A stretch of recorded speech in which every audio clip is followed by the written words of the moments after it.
Welcome back to the Rhode Show. This morning in the buzz, as many of us try to return to normal following Irene, certainly the impact from the storm is still being felt in a big way this morning. As we told you, tens of thousands still without power in the Ocean State, and officials, as you heard earlier in the show, say it could be days until power is fully restored to everyone. Here in Providence, at one point yesterday, there were more than 125 streets in the capital city that were impassable. Mayor Angel Tavera says that city workers were going to be out all night long to try to clear away as many roads as possible, but he's still reminding everyone to please be patient today. It's not going to get done in a split second. Also, Barrington is another community very hard hit by the storm. Nearly the entire town's been without power since yesterday morning, with roads closed and trees down in several different locations. Today, really all across the state, people are waiting and waiting for their power to come back. On Sunday, more than half of the state's electricity customers were without power.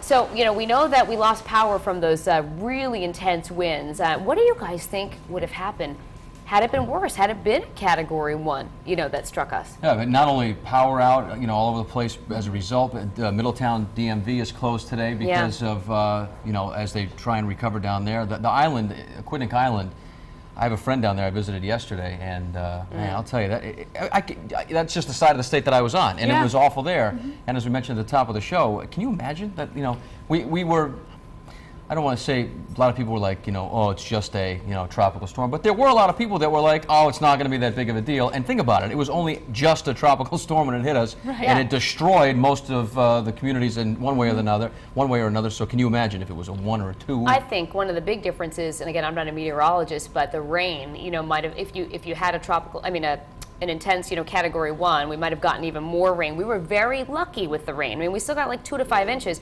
But you look at parts of Vermont who were on the other side of the storm, or the Pemigewasset in New Hampshire. I mean, some people got 1.5 feet of rain.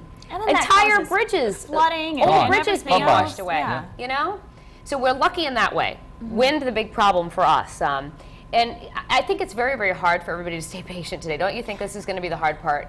With so many people without power. Yeah, just waiting around. We were fortunate enough. We lost power yesterday morning. We were watching you guys, and of course, you know, give you a round of applause for coming in and doing that. But, you know, we were watching you for a couple hours. We lost power. We didn't get it back until about maybe, you know, 8 o'clock last night. So we, of course, you know, I'm very fortunate that we do have power now. However, I don't even know if, you know, we still wouldn't have power now. I don't know, everything from what's in the fridge and just what to do. We have dogs, you know, running around too. So I was physically going out in the storm with them, making sure they went to the bathroom, and also a tree didn't fall on top of them. And, you know, so it's all of these things that, you know, normally you just let them out and you let them go. But it's all these things that you kind of take for granted. And, you know, when you have electricity, when you have nice weather, and now all of a sudden you hit a natural disaster like this. What are you going to do, though? You can't do anything about it. I know. You just got to deal. You have to wait. One of the things that I hope you just got to deal with it. Is the patience thing is huge. And I'm going to tell you what I witnessed last night. We were over getting a takeout pizza because, you know, we didn't have power. And there's people. And they were open?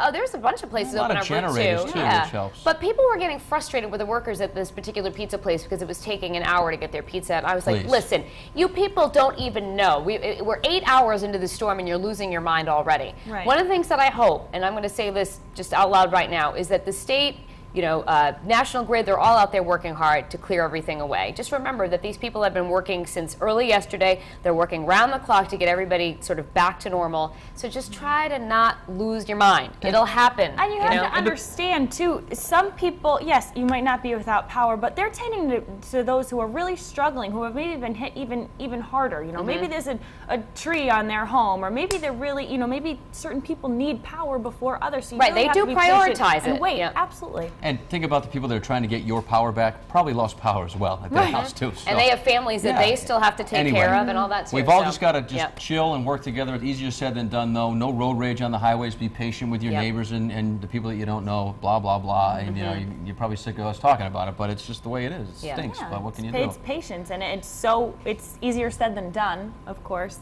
Just drink an extra cup of coffee, really. If you've got the power, Another cup of coffee and you'll have a good day. There you go. Maybe we're with a little lucky. something else in it. Oh, to there you just go. get A little through nip, the night. little nippy nip. All right, let's head over to Courtney in the tech center. She's not drinking anything right now. She's working away in there. I think I will need that extra cup, though, for sure.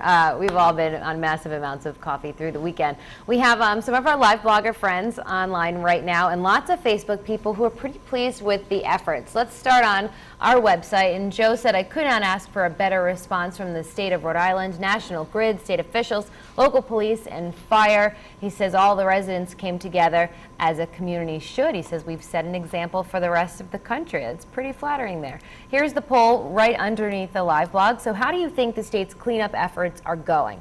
A, great. I've seen cleanup crews firsthand. B, okay. I haven't seen much since yesterday. Or C, could be better. My street is a mess.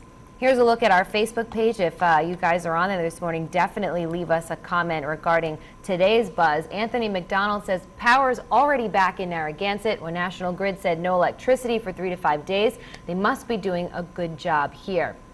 Mary said, I think it's going great. We had lots of trees down and everything is cleaned up in our neighborhood already. Power was back on last night. Judith Young said we had power back on this morning after being told we might not have it for days. Hats off to National Grid. Great job. She says, I think as long as we all pitch in and do our part, the cleanup will go smoothly. So we have lots of optimistic viewers this morning, which is pretty great. I think that'll help us get through with that patience we're going to need for sure. But we'll see what the poll says about you guys and cleanup efforts at the end of the show. For now, back in the kitchen with Danielle.